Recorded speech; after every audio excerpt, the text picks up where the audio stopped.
जय माँ इंद्राक्षी जय अम्बे।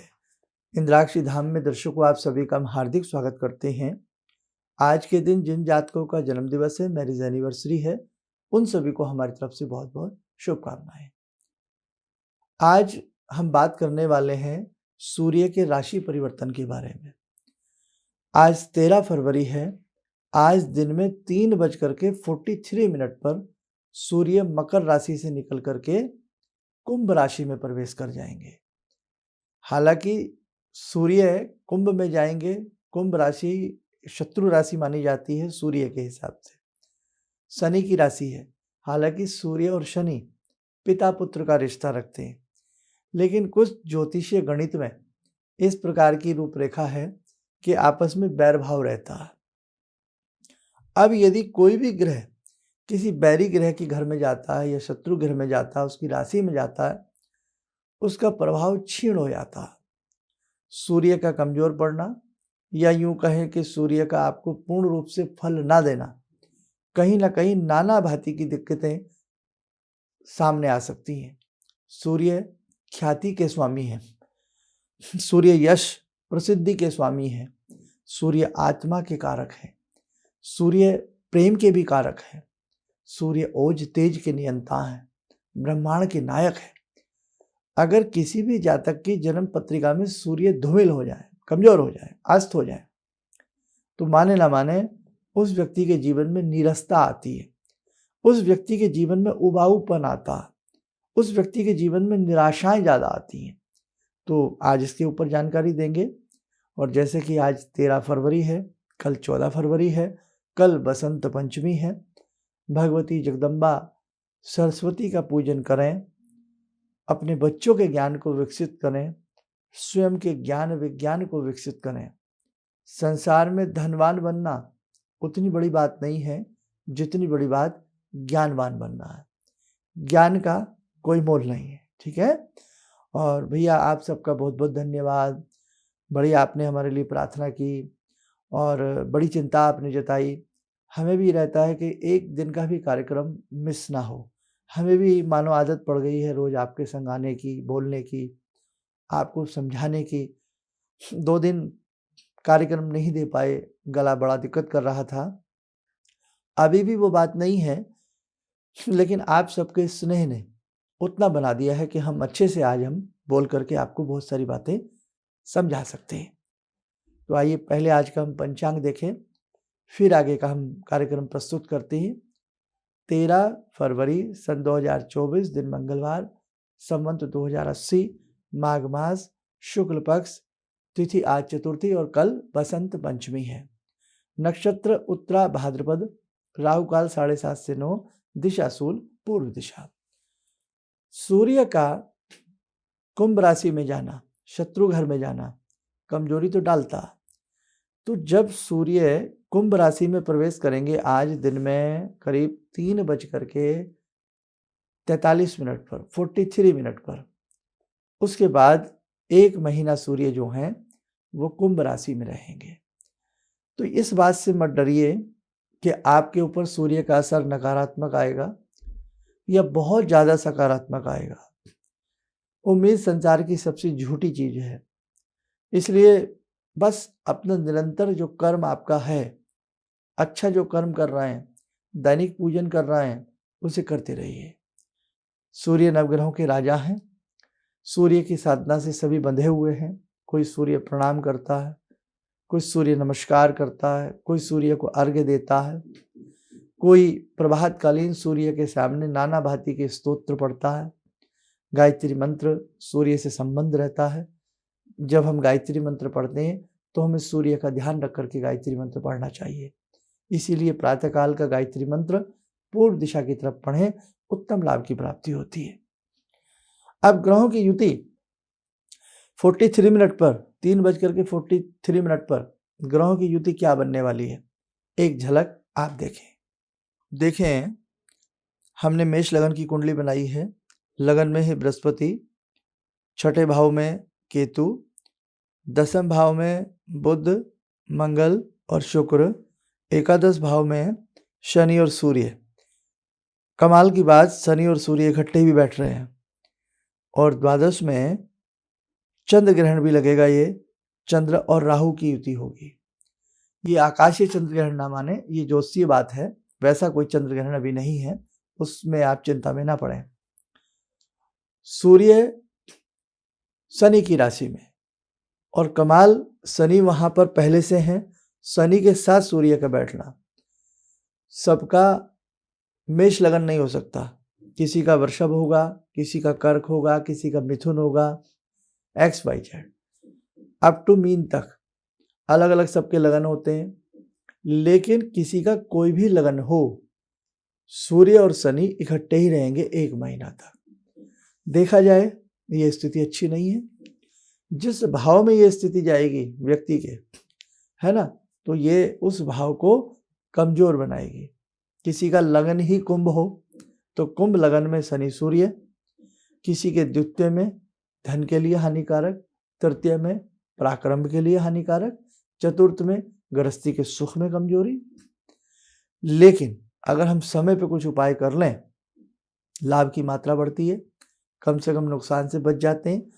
दशम में ये स्थिति व्यापार को उधेड़-बुन, गिरावट, नुकसान, ऐसी स्थिति 1 महीने की बात है। 1 महीने में कई बार पूरा चमन लुट जाता है। चमन को खिलने में, महकने में समय लगता है, लेकिन उजड़ने में नहीं लगता। इसलिए बेटे, विपरीत योग से पहले जाग जाएं, अच्छे उपायों की तरफ दौड़ें।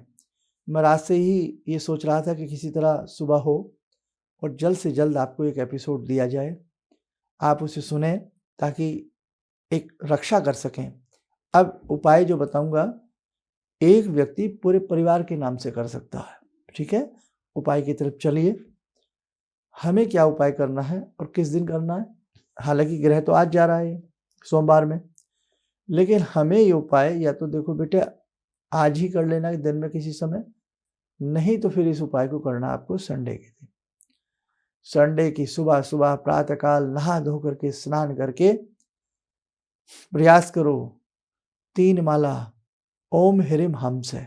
दोबारा सुनो, ओम ह्रीम हम से, पुराना मंत्र है, अनेकों बार बता चुका हूं। 3 माला ओम ह्रीम हम से की जरूर करिएगा और 1 माला गायत्री मंत्र की करिएगा। जब गायत्री मंत्र कर रहे हो, कमर सीधी हो, भगवती गायत्री का ध्यान हो और सूर्य का, ये हमारी भ्रुकुटी है, यहाँ हमारा कौन सा चक्र होता है?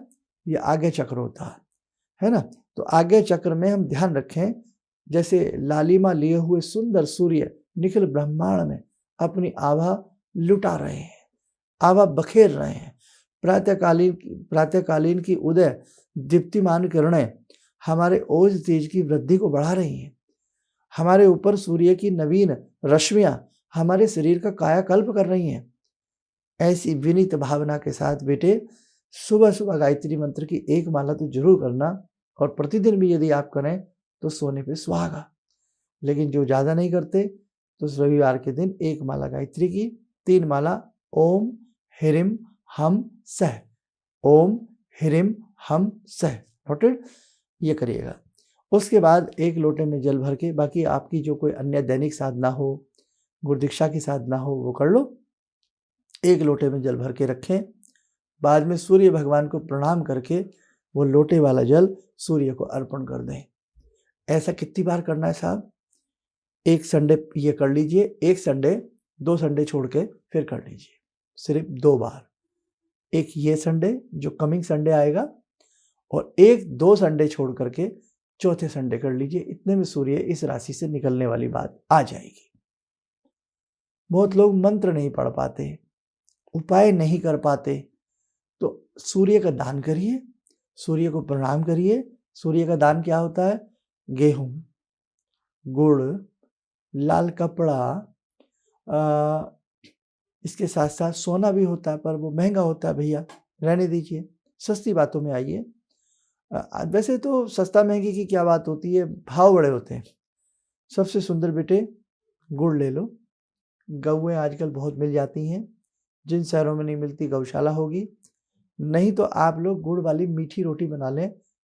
आटे में गुड़ नहीं है तो आप चीनी वगैरह उसमें भर करके उसकी रोटी, पनौटी कुछ भी बना लें, विदेशों में गाय वगैरह कई बार नहीं मिलती हैं, तो आप लोग क्या करें, मीठी रोटी बनावें और उसको तलें, यानी कि मीठी पूरी या पराठा बनावें और उसे छोटे-छोटे पीसेस करके पक्षियों में डालें। जहाँ गाय की सुविधा है, गाय मिल जाती हैं, तो वहाँ आप गुड़ खिलाइएगा। पक्षियों को गेहूँ डालने से भी सूर्य प्रभावी होते हैं। सूर्य सब जगह दिखते हैं। सूर्य को देखते हुए, निहारते हुए 5 पंच प्रणाम करें, कंधे झुका करके सूर्य को प्रणाम करें। ओम सूर्याय नमः, कंधा झुका लें, ओम सूर्याय नमः, 5 प्रणाम करके सूर्य को अर्घ्य दे दें।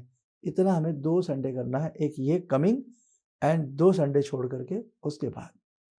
और यदि हम जो भी उपाय बताते हैं उसमें बेटे ऐसा नहीं होता कि कोई आपका नुकसान है या ये राशि वाला ना करे या वो राशि वाला ना करें। आजकल बड़ा लोग चक्कर में पड़ गए हैं, मेरे सूर्य इतने डिग्री के हैं, मेरे केतु इतने डिग्री के हैं, तो मुझे ये करना चाहिए, नहीं करना। अरे भैया, शुभ काम में कुछ मत सोचा करो, शुभ काम में देरी ना सोचो, शुभ काम में मन को शंकाओं के जालों में मत उलझाओ, शुभ काम शुभ होता है। आप सूर्य को जल दे रहे हैं, कौन सी बुरी बात है? है ना? तो इसलिए आप ऐसा मत सोचो, ऐसा मत सोचो। आप किसी वृक्ष में जल दे रहे हैं तो कोई आपको फूहड़ कहेगा, कोई आपको अंधविश्वासी कहेगा, जो कहे सो कहे। आज वृक्षारोपण की बात पूरा विश्व कर रहा है, पेड़ लगाओ, पेड़ लगाओ, पेड़ लगाओ, पेड़ लगाओ, वृक्ष लगाओ। अरे लगाओ तो उनमें जल भी तो देना पड़ता है। तो हम तो सदियों से ये काम करते आ रहे हैं, सदियों से हमारे पूर्वज हमें बताते हैं कि बेटे जाकर के तीर्थों पर, नदी गंगा के किनारों पर वृक्ष लगाइए, आपके आसपास कोई पीपल हो उसे सींचते रहिए। और पीपल क्या है? प्राण शक्ति पीपल में छिपी हुई है। तो हमें आज लोग देख लेना, एक वो दिन आने वाला है जब भारत की गली गली में भारत के ज्ञान को दोबारा से लोग खोजने आएंगे। वो काम हो चुका है। इसलिए बेटा जो बहुत सारी पुरानी बातों को अब दोहराया जाएगा, बस फर्क ये है कि उसे हम किस रूप में कर रहे हैं। हम उसे अंधविश्वास में तो नहीं कर रहे। तो आप अच्छे उपाय करिएगा, आपको बहुत सुंदर लाभ मिलेगा। अब थोड़ी सी कल की बात कर लें, गला फिर धीरे धीरे थोड़ा डिम सा लग रहा है, तो कल की बात क्या करें? कल बसंत पंचमी है। ज्ञान सबसे बड़ी चीज है और लक्ष्मी कम हो चल जाएगा, लेकिन आपको कोई बुद्धू ना कहे, आपको, आपके बालकों को, आपके बच्चों को, आपके परिवार को कोई बेवकूफ ना कहे, है ना? कौन चाहेगा? हमें कोई धनवान ना कहे, मान सकते हैं, लेकिन कोई हमें ये भी तो ना कहे आप मूर्ख हैं, आप धनवान नहीं हैं, नो प्रॉब्लम, लेकिन आप मूर्ख हैं, चुभता है। इसलिए कल ज्ञान का दिन है, विज्ञान का दिन है। पीले चावल प्रसाद में बनाइए, मीठा पीला चावल, ना हो तो बाजार से फिर बेसन का लड्डू या कोई भी पीली मिठाई कुछ भी लाइए। भगवती सरस्वती को पीले रंग का हल्दी का तिलक लगाइए। बच्चों की वो पुस्तकें जो सब्जेक्ट बच्चों को मुश्किल लगते हो, उन पे सातिया बनाइए हल्दी से, भगवती को तिलक लगा करके धूप दीप पंचोपचार करके। अब तो समझ गए ना आप, पंचोपचार षोडशोपचार सारी बातें। नहीं तो धूप दीप आदि अर्पण करके पीला भोग सरस्वती को लगाइए और बच्चों की जो पुस्तकें हार्ड लगती हों उसमें सातिया जरूर बनाइए। सातिया शुभ होता है। सातिया का बड़ा ही हमारे यहाँ संकेत और चिन्ह और इस प्रकार की जो यंत्रीय रचना होती है ना, उसका बड़ा मानसिक पटल के ऊपर एक विशेष असर आता है। उसका अपना एक साइंटिफिक आधार भी होता है। उस समय लंबा हो जाएगा बताने में, तो सातिया बनाइए। उसके बाद सरस्वती का मंत्र है लाइक ओम ऐं वाण्ये स्वाहा, श्रीं ह्रीं सरस्वत्यै नमः, ओम ऐं सरस्वत्यै नमः, ओम ह्रीं सरस्वत्यै नमः। और नहीं कुछ याद है, ऐं ऐं ऐं, दिन भर चलते फिरते उठते बैठते ऐं बीजाक्षर अक्षर को आप जपते रहें। आप तो नवारण मंत्र में भी ऐं जपते हैं ना, ऐं ह्रीं क्लीं चामुंडाई विच्चे। ऐं सरस्वती का सूचक है, ऐं ज्ञान का सूचक है। ऐं बोलते हैं, हमारे नीचे तक चक्रास में ऐं की ध्वनि जाती है। जैसे ओम बोलने पर हमारे कंठ में, हमारे हृदय में नीचे तक ध्वनि ओम की गुंजारित होकर के हमारे जो चक्र हैं, जो हमारे चक्रास हैं बॉडी में, जिनसे आप कुंडलिनी जागृत वाली बातें सुनते हैं, उनमें कंपन होता है, उनमें असर आता है। शंख बजाते हैं, शंख की जो लहरी है ओम का गुंजन करते हुए निकलती है और शंख की जो ध्वनि है वो विषाक्त कीटाणुओं का विनाश कर देती है। आसपास के माहौल में जितने भी विषाक्त विषैले कीटाणु होते हैं सबका दमन कर देती है उसकी ध्वनि। तो ध्वनि का एक अच्छा असर भी होता है, ऐसा नहीं है कि ध्वनि का असर सदैव बुराई होता है, अच्छा भी होता है। आपने पढ़ा हो ध्वनि प्रदूषण, ये सारी बातें पढ़ी होंगी ना। तो यहाँ ये ध्वनि सौम्य होती है। तो ऐसे ही जब आप एम एम बोलते हैं आपके ज्ञान के तंतु खुलते हैं, आपको लाभ मिलता है। आपके बच्चे पढ़ते ना हो, जल रख लें, दूध रख लें, एम एम बोल करके एक माला पढ़ लें, रुद्राक्ष से, लाल चंदन से, स्फटिक से, वो दूध बच्चों को पिलाएं, ज्ञान का वर्धन होगा। पीला तिलक कल सबको लगाएं, स्वास्तिक बनाएं और जो पीला प्रसाद है वो बाद में सबको जरूर बांटें और बच्चों को खास तौर से जरूर वो पीला प्रसाद खिलाएं। पीले रंग में ज्ञान होता है, बृहस्पति का रंग पीला है, बृहस्पति ज्ञान के द्योतक हैं, विद्यापति हैं, है ना। सूर्य सुबह सुबह ताम वर्णी और पील वर्णी होकर के उदय होते हैं सूर्य के, इसलिए प्रातःकालीन सूर्य की साधना बड़ी फलदायी मानी गई है। उसमें गायत्री साधना तो सर्वश्रेष्ठ है ही। तो पीला रंग ज्ञान का भी सूचक होता है, ज्ञान विज्ञान को बढ़ाने वाला होता है। और तो बच्चों को पीले रंग का प्रसाद बांटिए। श्वेत पीले रंग के फूल बच्चों से चढ़वाइए। और एक वंदना होती है सरस्वती की, रवि रुद्र पितामह विष्णुनुतम हरिचंदन कुमकुम पंकयुतम मुनिवंद्र गणेन्द्र समान युतम तब नवमी सरस्वती पादयुगम है। कभी आप यकीन नहीं करेंगे, मैं 5th क्लास में रहा हूँगा तब गुरुदेव ने हमें ये सरस्वती वंदना दी, तब से आज तक हमें ये कंठस्थ है। आप बच्चों को कराइए, हम कराते भी तो नहीं है ना। हम सोच लेते हैं कि बस अब बच्चों को बस किसी भी तरह आज ही बस सब कुछ कर लें। तो बेटा कोशिश कर रहे हैं, थोड़ा विज्ञान से जोड़ रहे हैं तो थोड़ा अध्यात्म से भी बच्चों को जोड़िएगा। अध्यात्म और आपका विज्ञान जब आपस में मिलता है ना तो एक बहुत सुंदर कॉम्बिनेशन बाहर निकल कर के आएगा। आपके बच्चों की बात करने की शैली, आपके बच्चों का ज्ञान अलग ही बात प्रस्तुत हो जाएगी। और आप ये ना समझें कि मंत्र बच्चों से मंत्र पढ़ाना नहीं साहब, आपको भूल गए आप बचपन में कहाँ पढ़ते थे?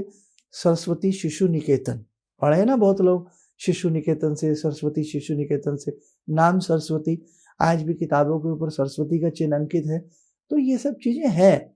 अब वो बात है कि हम इतना आधुनिक अपने आप को समझने लगे हैं कि इन चीज़ों को थोड़ा भूल रहे हैं। खैर शुक्र है भगवान का, पुनः रिवर्स गियर लग रहा है, पुनः हम इन सब चीज़ों की तरफ अब बहुत तेज़ी से बढ़ भी रहे हैं। और हम लोग तो आज, जो लोग मुझे बहुत पहले से जानते हैं, करीब 35 सालों से मैं टेलीविज़न, अब टेलीविज़न तो आपको पता है हर हाथ में मोबाइल ही एक टेलीविज़न है। 35 सालों से टेलीविज़न के सफ़र से होता अब मैं आपके संग यहाँ तक खड़ा हूँ। तो भाई हम लोग तो अपने फ़र्ज़ को जब से निभाते आ रहे हैं, आप भी निभाइए, बच्चों से अच्छी-अच्छी बातें कराइए। तो सरस्वती वंदना जो मैंने बोली ये नेट पे मिल जाएगी आपको। और बाकी देखो फ़ोन आपके बहुत आ जाते हैं, तो किसी विशेष रूप में अगर आपके पास नहीं है, आपका मन करता है तो आप हमारे संस्थान में फ़ोन कर सकते हैं। आपके व्हाट्सएप नंबर पर ये सरस्वती स्तुति हम अपने स्टाफ से बोलेंगे, वो आपको भेज देंगे। लेकिन अब मैंने कह दिया तो फिर लाखों फ़ोन आते हैं, हज़ारों फ़ोन आते हैं, आप नाराज़ भी हो जाते हैं, हमें नहीं भेजा। तो देखो भाई एक 4 फ़ोन नंबर है, लिमिट होती है ना, आप भी जानते ही हैं। तो भाई 100-250 आदमियों की तो बात हम करते ही नहीं, तो किसी को चाहिए तो भेज दिया जाएगा आपको। और सरस्वती की ऐसे पूजा कर लेना सिंपल तरीके से। और बाकी बहुत सारी बातें हैं, मैं कोशिश करूँगा कि कल तो फिर लेट हो जाएंगे, आज ही मैं प्रयास करूँगा कि एक सरस्वती का छोटा सा विशेषांक मैं आपके लिए बना दूँ। उसे आप दिन में किसी भी समय देख लेना, उसके आधार पर भी कुछ करने का प्रयास करना। आइए समय हो चला आज की ध्यान साधना का, जुड़ते हैं आज की ध्यान साधना में भगवती जगदम्बा से। ॐ सिन्दूरारुणविग्रहां त्रिनयनां माणिक्यमौलिस्फुरात् स्तारानायकशेखरं स्मितमुखी भापेन वाक्षोरुवां पाणिभ्यामलपूर्णरत्नचषकां रत्नोत्परां बिभ्रति सौम्यां रत्नगटस्थरक्तचरणां ध्यायेत्पराम् अम्बिकां खड्गं चक्रगदेषु चापपरिगान् चूलम्बुसुण्डिं शिरा शङ्खं समदधतीं करे स्त्रीनयनां सर्वाङ्गभूषावृतां नीलासमद्युतिमास्य पाददशकां सेवे महाकालिकां यामास्तो स्वपितैहरो कमलजो हन्तुं मधुं कैटवम् विद्युद्दामसमप्रभां मृगपते स्कन्दस्थितां भीषणां कन्याविहकरवालखेटविलसा धस्ताविरासेवितां हस्तैश्चक्रगदाशिखेटविशिखां चापं गुणं तर्जनीं विप्राणामलिलात्मिकां शशिधरां दुर्गां त्रिनेत्रां भजे। कवच बना लें, ध्यान करें, भगवती का सौम्य स्वरूप, उनका शुभ आशीष हम सबके ऊपर बरस रहा है।